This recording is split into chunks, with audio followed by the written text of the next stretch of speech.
আজকের প্রথম ধাঁধা। একটা গুহা ছিল যেটাকে লোকজন খুবই ভয় পেত। পারতপক্ষে কেউ সেখান দিয়ে যেত না। লোকেরা বলতো ওখানে নাকি ভূত থাকে। একদিন তিনজন বন্ধু মিলে সিদ্ধান্ত নিল তারা সেখানে গিয়ে দেখবে আসলে ওখানে ভূত আছে কি নেই।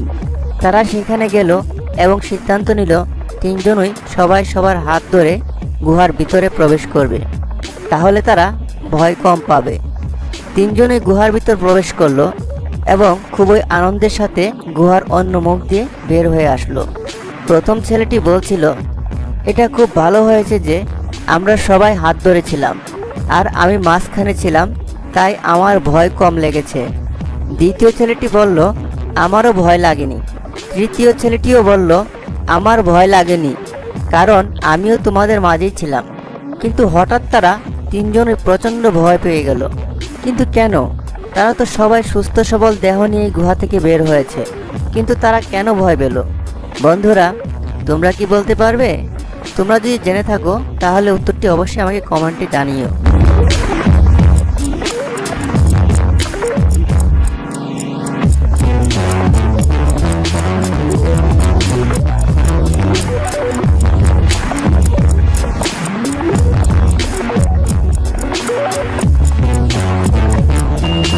তারা ভয় পেয়েছিল কারণ তিনজনের মধ্যে কেবল একজনই মাঝে থাকতে পারে, কিন্তু পাশে যারা ছিল তাদের তো কেবল একজনের হাত ধরার কথা, কিন্তু পাশের দুজনেই বলেছে তারা মাঝখানে ছিল, তাহলে তাদের পাশে নিশ্চয়ই ভূত ছিল, আর এই জন্যই তারা ভয় পেয়েছিল। এবার একটি মজার ধাঁধা। একটি পুকুরে কিছু হাঁস খেলা করছিল। প্রথম হাঁসটির সামনে দুটি হাঁস, দ্বিতীয় হাঁসটির সামনে ও পিছনে দুটি হাঁস এবং তৃতীয় হাঁসটির পিছনেও দুটি হাঁস। তাহলে পুকুরে হাঁসের সংখ্যা কত?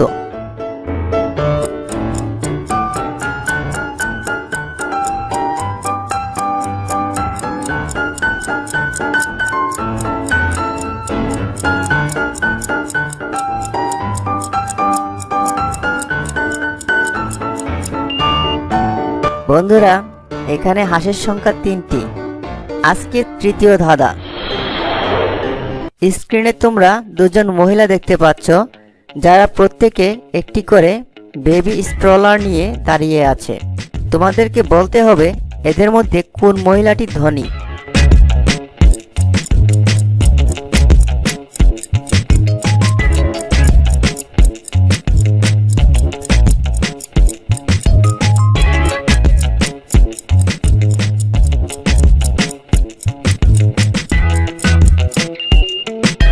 আসো বন্ধুরা, আমরা দেখে নেই এখানে কোন মহিলাটি ধনী।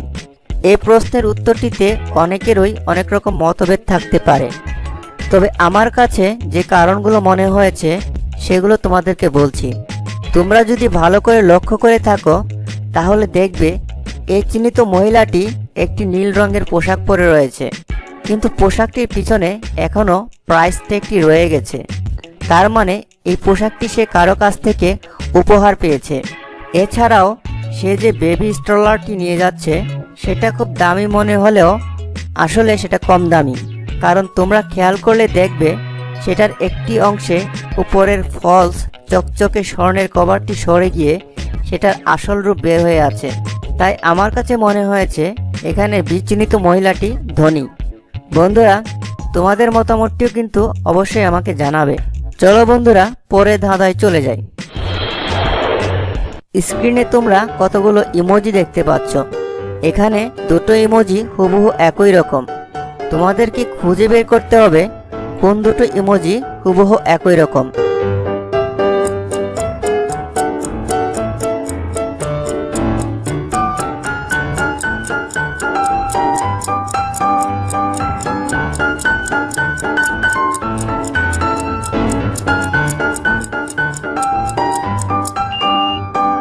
কি বন্ধুরা, তোমরা কি খুঁজে পেলে? না পেলে দেখে নাও। আজকে পঞ্চম ধাঁধা। রাসেল গাড়ি করে বাসায় ফিরছিল। হঠাৎ রাস্তার মাঝে তার গাড়ির চাকা পাংচার হয়ে গেল। রাসেল গাড়ি থেকে বের হয়ে এলো এবং অতিরিক্ত চাকা যেটা গাড়িতে রাখা ছিল সেটা লাগাতে চেষ্টা করতে লাগলো, কিন্তু অসাবধানতাবশত চাকার নাট বল্টুগুলো সব ঘাসের মধ্যে পড়ে হারিয়ে গেল। সে অনেক চেষ্টা করেও সেগুলো খুঁজে পেল না। এদিকে তাকে সাহায্য করার মতো আশেপাশে কোনো লোকজনও ছিল না।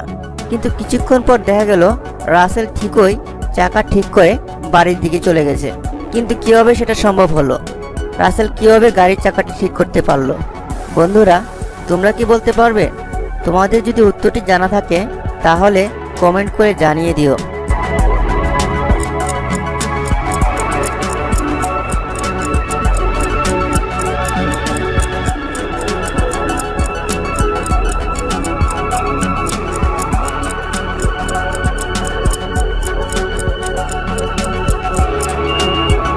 চলো বন্ধুরা, এর উত্তরটি দেখা যাক। রাসেল গাড়ির 3টি ভালো চাকা থেকে একটি করে নাট বল্টু খুলে ওই নতুন চাকাটিতে লাগিয়ে দিয়েছিল এবং বাড়ি যেতে পেরেছিল। চলো আজকে সর্বশেষ ধাঁধায় চলে যাই। রাজু রাস্তা দিয়ে হাঁটার সময় তার সামনে একটি দোকান পড়ে। সে দেখতে পায় দোকানটিতে 8টা বেল বা ঘন্টা লাগানো আছে, কিন্তু দোকানের নাম 7 বেল। বিষয়টি তাকে খুবই কৌতূহলী করে তুলল। তাই সে দোকানে ঢুকে দোকানদারকে জিজ্ঞেস করলো, আপনার দোকানের সামনে 8টি বেল দেখলাম, কিন্তু আপনি দোকানের নাম লিখে রেখেছেন 7 বেল। এটা তো মানানসই হচ্ছে না। আপনি তো খুব সহজেই দোকানের নাম পরিবর্তন করে 8 বেল রাখতে পারেন। আপনি কেন দোকানের নাম পরিবর্তন করছেন না? তখন দোকানদার রাজুকে এমন কিছু বলল যাতে রাজু আশ্চর্যান্বিত হয়ে গেল এবং দোকানদারের বুদ্ধির তারিফ করলো। তো বন্ধুরা, এবার তোমাদের পালা। তোমরা কি বলতে পারবে দোকানদার রাজুকে কি বলেছিল?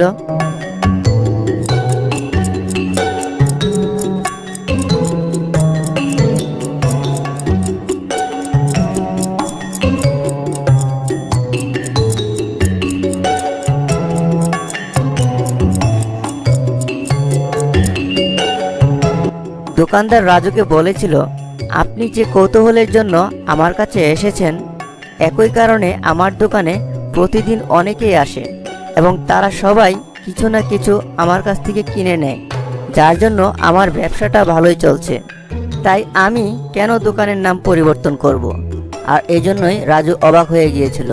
বন্ধুরা, এখান থেকে আমরা একটা শিক্ষণীয় বিষয়ও পেলাম যে সবসময় সবকিছু একইভাবে না দেখে একটু ঘুরিয়ে দেখাও ভালো।